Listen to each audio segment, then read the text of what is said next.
Class 10-এর দ্বিতীয় পর্যায়ক্রমিক মূল্যায়নে তোমাদের অঙ্কের সিলেবাস এবং নম্বর বিভাজন আমি এই ভিডিওটিতে আলোচনা করব।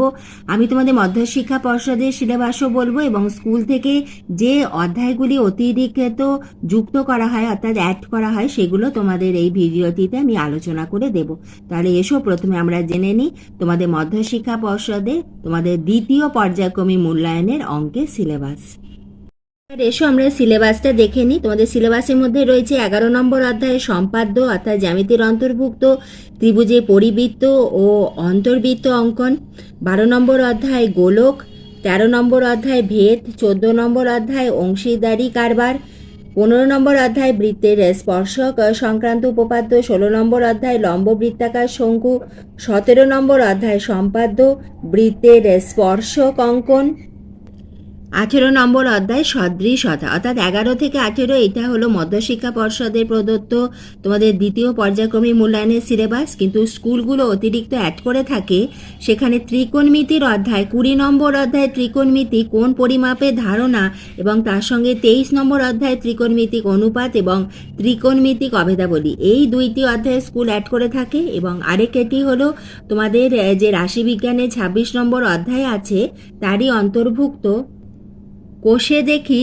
26.1 যেটা তোমাদের বইয়ের 340 পৃষ্ঠাতে রয়েছে। এই কোষে দেখি 26.1 এই যে অধ্যায়টি রয়েছে এইটা কিন্তু অনেক স্কুল রাশিবিজ্ঞানে অ্যাড করে থাকে। তাহলে আমি তোমাদের মধ্যশিক্ষা পর্ষদ এবং স্কুলে যেগুলো তোমাদের অতিরিক্ত হতে পারে সেইগুলো আমি তোমাদের সিলেবাস বলে দিলাম। এবার এসো আমরা নম্বর বিভাজনটা আলোচনা করে নিই। আমি তোমাদের মধ্যশিক্ষা পর্ষদের নম্বর বিভাজনটা বলে দিচ্ছি এবং যদি ত্রিকোণমিতি বা রাশিবিজ্ঞান অ্যাড হয় সেখানে তোমাদের এর মধ্যে থেকে একটা দুটো এদিক ওদিক করে তোমাদের অঙ্ক কিন্তু সেভাবে নম্বর বিভাজন হবে। এবার এসে আমরা মধ্যশিক্ষা পর্ষদে জেনে নিই। প্রথমে তোমাদের যে এমসিকিউ থাকবে মোট 7টি। কিভাবে থাকবে? পাটিগণিত থেকে একটি, বীজগণিত থেকে থাকছে 2টি, জ্যামিতি থেকে 2টি, পরিমিতি থেকে 2টি। এবার তোমাদের যদি ত্রিকোণমিতি এবং রাশিবিজ্ঞান যদি যুক্ত হয়ে থাকে সেখানে তোমাদের পরিমিতি থেকে একটি থাকবে এবং বীজগণিত থেকে তখন একটি হয়ে যাবে। এরপরে হলো সংক্ষিপ্ত উত্তরভিত্তিক প্রশ্ন অর্থাৎ প্রশ্নমান 2 মার্কসের যে প্রশ্ন সেখানে তোমাদের পাটিগণিত থেকে 2 মার্কসের প্রশ্ন থাকবে না, বীজগণিত থেকে একটি, জ্যামিতি থেকে একটি এবং পরিমিতি থেকে থাকছে 2টি প্রশ্ন প্রশ্নমান 2-এর। সেখানে যদি তোমাদের ত্রিকোণমিতি এবং রাশিবিজ্ঞান যুক্ত হয়ে থাকে সেখানে ত্রিকোণমিতি থেকে একটি 2 মার্কসের প্রশ্ন থাকবে, তখন পরিমিতি থেকে একটি এবং তখন তোমাদের ত্রিকোণমিতি থেকে একটি থাকছে। এবার আমরা দেখে নিই দীর্ঘ উত্তর ভিত্তিক প্রশ্ন। সেখানে পাটিগণিতের একটি প্রশ্ন উত্তর করতে হবে যার নম্বর থাকছে 5, বীজগণিতের 3 মার্কসের একটি প্রশ্নের উত্তর করতে হবে, জ্যামিতির একটি সম্পাদ্য, একটি উপপাদ্য এবং আরেকটি 3 নম্বরের এক্সট্রা অর্থাৎ জ্যামিতির প্রয়োগ তোমাদের করতে হবে এবং পরিমিতি থেকে একটি প্রশ্নমান 4 মার্কসে তোমাদের অঙ্ক করতে হবে। এইভাবে থাকছে তোমাদের 40 নম্বরের ভাগ।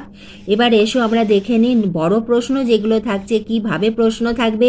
তোমাদের পাটিগণিতে যে অংশীদারি কারবার আছে সেখানে তোমাদের 2টি প্রশ্ন থাকবে, তার মধ্যে যে কোনো একটি প্রশ্নের উত্তর অর্থাৎ একটি অঙ্ক তোমাদের করতে হবে যার নম্বর আছে 5। বীজগণিতে 2টি অধ্যায় আছে ভেদ আর একচর বিশিষ্ট দ্বিঘাত সমীকরণের সমাধান। সেখানে তোমাদের 2টি প্রশ্নের মধ্যে একটি অঙ্ক করতে হবে অর্থাৎ ভেদ এবং একচর বিশিষ্ট দ্বিঘাত সমীকরণ থেকে একটি করে প্রশ্ন থাকবে, 2টির মধ্যে একটি অঙ্ক করতে হবে যাতে আছে 3 নম্বর। জ্যামিতির বৃত্তের স্পর্শক সংক্রান্ত উপপাদ্য, সদৃশতা সংক্রান্ত উপপাদ্য এই 2টি উপপাদ্যের অধ্যায় থেকে 2টি উপপাদ্য থাকবে, একটি তোমাদের বৃত্তের স্পর্শক সংক্রান্ত উপপাদ্য থেকে থাকবে আরেকটি সদৃশতা থেকে থাকবে এবং সেই 2টির মধ্যে যে কোনো একটি উপপাদ্য তোমাদের লিখতে হবে এবং সাথে রয়েছে 5 নম্বর। ত্রিভুজে পরিবৃত্ত ও অন্তর্বৃত্ত অঙ্কনে তোমাদের যে সম্পাদ্য রয়েছে সেই সম্পাদ্যর মধ্যে তোমাদের 2টি প্রশ্ন থাকবে, তার মধ্যে একটি তোমাদের করতে হবে যাতে 5 নম্বর রয়েছে এবং উপপাদ্যের প্রয়োগে তোমাদের এখানে একটি প্রশ্নের উত্তর করতে হবে, সেখানে থাকবে তোমাদের 3 নম্বর। এবং তোমাদের যে উপপাদ্যের প্রয়োগ থাকবে সেটা কিন্তু তোমাদের উপপাদ্যের যে অধ্যায় রয়েছে সেখান থেকেই থাকে, সম্পাদ্য থেকে থাকে না। তোমাদের টেস্ট এবং মাধ্যমিকেও কিন্তু তোমাদের উপপাদ্যের প্রয়োগটা উপপাদ্যের অধ্যায় থেকেই থাকবে।